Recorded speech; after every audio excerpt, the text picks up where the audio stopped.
Hola de nuevo, vamos a ver este segundo vídeo de vectores en el cual vamos a hablar un poco de las propiedades de las operaciones de los vectores más habituales.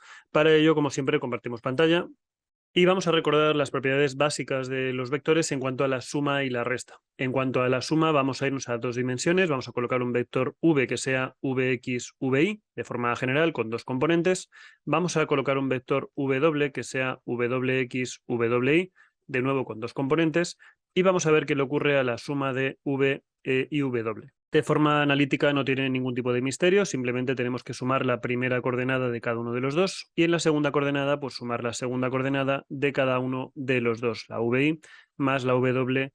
Y, por supuesto, te estarás imaginando que en tres dimensiones es la misma idea, pero con tres coordenadas, vx, vi y vz. De hecho, vamos a colocarlo por aquí para que lo veas. Si metiésemos aquí una tercera coordenada v sub z, y metiésemos aquí una tercera coordenada w sub z, aquí simplemente aparecería una tercera coordenada v sub z y w sub z. Claro, a nivel gráfico es relativamente sencillo ver cómo se suman dos vectores. Vamos a imaginar, por ejemplo, pues un ejemplo cualquiera muy sencillito.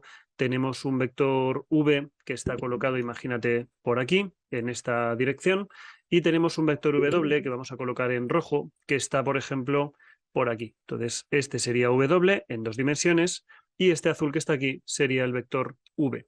¿Cómo se dibuja la suma de v y w? Pues el primer paso es crear una recta. Bueno, el primer paso antes de todo es que los dos vectores compartan el mismo origen, no importa que esté aquí o donde sea, pero que compartan el mismo origen. A partir de ahí, recuerda que para sumar lo que hacemos es trazar una recta que sea paralela a este de aquí por el final del primero y trazamos aproximadamente una recta que sea paralela a este de aquí que pase por la cabeza del primer vector. Y la suma estaría más o menos por aquí. Entonces ya ves que no tiene mucha dificultad, pero sí es importante que recuerdes estos conceptos. En tres dimensiones es mucho más engorroso este dibujo. Vamos a verlo en dos dimensiones, aquí en GeoGebra, y ahora verás que en tres dimensiones es básicamente la misma idea. Entonces vamos a inventarnos un vector v. Por cierto, en GeoGebra, cuando colocas en minúscula los nombres, él ya entiende que es un vector.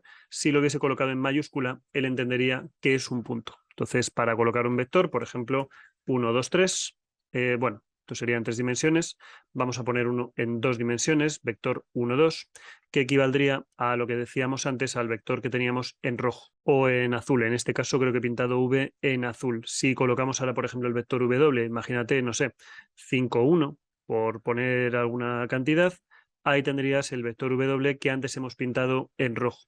Para poder fabricar la suma de los dos vectores, lo que voy a hacer simplemente es colocar la cabeza del primer vector, que estaría por ahí, colocar la cabeza del segundo vector, que estaría por ahí, y trazamos una recta que sea paralela a este vector pasando por este. Una recta paralela a este vector pasando por este punto, y en esta intersección se encuentra nuestro vector suma. Entonces no tendríamos más que unir el origen con este punto de aquí y tendríamos ya el vector suma de los dos. Claro, fíjate qué ocurre cuando ponemos, por ejemplo, el vector s de suma, que es v más w. De hecho, es más, en vez de hacerlo así, vamos a sumar las componentes. 1 más 5 es 6, primera componente, y 2 más 1 es 3, segunda componente. Si quitamos todo esto que hemos puesto por aquí alrededor, pues no es ni más ni menos que, como decíamos antes, la intersección de esta recta paralela con esta otra recta paralela. Entonces, ahí tendrías la suma de los vectores.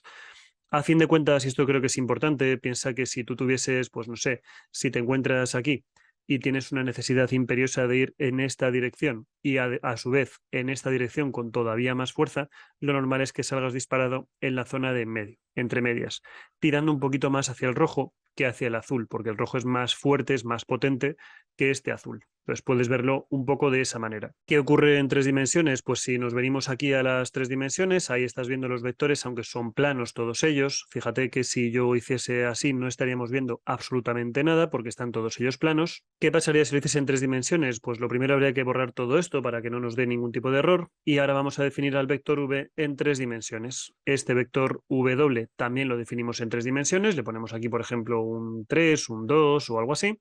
Y ahí tendríamos dos vectores. La idea es básicamente la misma, con la única diferencia de que al ser en tres dimensiones esto no hay quien lo dibuje. Entonces el vector suma sería igual a 1 más 5. Fíjate, primera componente y primera, 1 más 5 es 6, la segunda y la segunda, 2 y 1 son 3, y la tercera es 5. Y ahí tendrías, pues en alguna escala a la que fuese, un vector que simplemente está como entre medias de los dos, ahí lo ves, y si hiciésemos una paralela a este pasando por esta cabeza y una paralela a este pasando por esta cabeza, ahí tendrías el vector. De hecho, sería muy sencillo, no tenemos más que colocar los puntos. Por ejemplo, el punto A sería 1, 2, 3, es justo la cabeza del vector, ahí lo tienes, y el punto B sería 5, 1, 2, que sería la cabeza del otro vector. Si trazamos una paralela a este vector que pase por aquí y una a este vector que pase por aquí, pues ahí estás viendo que efectivamente esas paralelas se cortan justo en ese punto de ahí arriba. Así pues, como ves, no hay mucha dificultad en esto, e incluso en la extrapolación a 3 dimensiones, lo único que, claro, dibujar esto es muy complicado.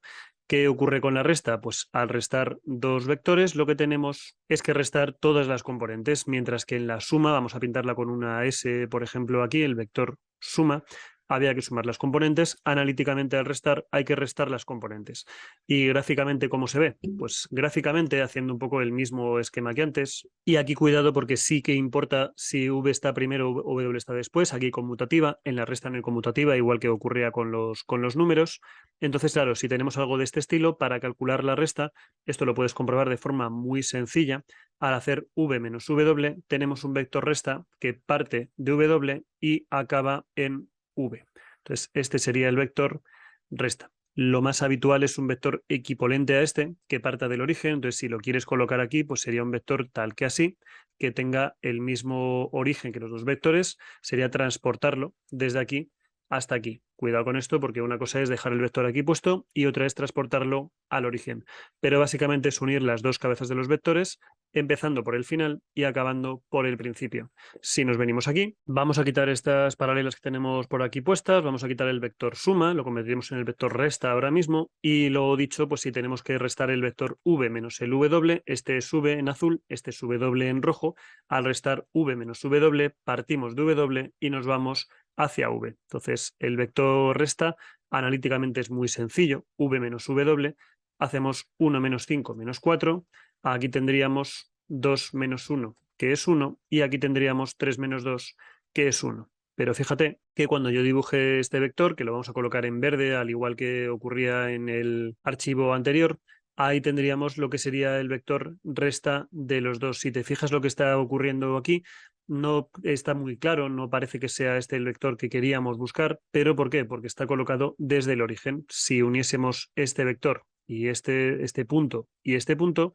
ahí tendrías una paralela, este es una paralela a este vector, que empieza en el punto final, empieza en W, y acaba en el punto inicial, que es V. Si hacemos V menos W, vamos desde el final, que es W, hasta el inicio, que es V. Entonces, fíjate que la línea verde, esta flecha verde, une el final menos el inicio. Y por último, y no menos importante, vamos con el producto por un escalar, que es básicamente multiplicar un vector cualquiera por un número, un K por V, por ejemplo.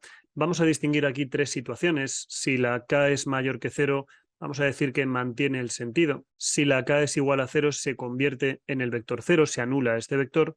Y si la K es negativo, se invierte. Si es negativa, se invierte el sentido. A partir de ahí, analíticamente es muy sencillo, tanto en 2 dimensiones como en 3 dimensiones. Lo único que habría que hacer para multiplicar un escalar, un número, por un vector, sería multiplicar a cada una de las componentes por ese escalar. ¿Y esto en la práctica qué es lo que está haciendo? Pues básicamente si multiplicas un vector por 2, pues sería el doble de fuerza, en vez de estar así, estaría el doble. Si multiplicas por 3, sería el triple de fuerza, en vez de estar así, sería el triple.